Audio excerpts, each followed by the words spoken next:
మకర రాశికి నేను చెప్పేది ఏంటంటే ఫైనాన్షియల్ ఇన్వెస్ట్మెంట్లు చేసేటప్పుడు మాత్రం ఒకటికి 100 సార్లు ఆలోచించాలా. నేను ఇచ్చే లైన్ ఏంటంటే బెటర్ డోంట్. ఒకటి 2026లో చేసుకోండి. ఓహా! 2020 మీకు చెప్పండి 2025 సిక్స్త్ రన్నింగ్ ఉండదు. 27 కలిసి వస్తుంది సుమా. 28 కొంచెం ఇబ్బంది పడుతుంది. 29 కలిసి వస్తుంది. కెరటం లెగిసిపడి ఉంటుంది. ఆల్రెడీ ఇప్పుడే ఏలినాటి శని నుంచి బయటకు వచ్చి ఉన్నారు. మళ్ళీ మీదకి తెచ్చుకోవద్దు. సో దయచేసి ఇన్వెస్ట్మెంట్లు గ్రీడ్ మీద వెళ్ళొద్దు. మీడియాలో మీకున్న కెరియర్లు మీరు చేసుకోండి. టెక్నాలజీ పరంగా ఐటీలో చేసుకున్న వాళ్ళు ఇలాంటి వాళ్ళంతా మీరు చేసుకుంటూ ఉండండి.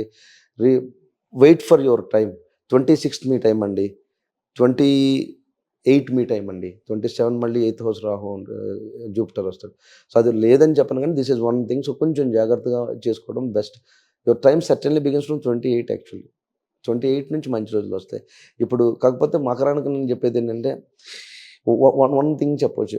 తృతీయ స్థానంలో లగ్న ధనాధిపతులు తృతీయాన్ని చెందున్నారు కాబట్టి ఈ ఆన్సర్ చెప్తున్నాం. భాగ్యవీక్షణ శని ఉన్నది కాబట్టి మీరు ఏదన్నా పెట్టండి సుమా, రూపాయి ఈవేళ రాదు.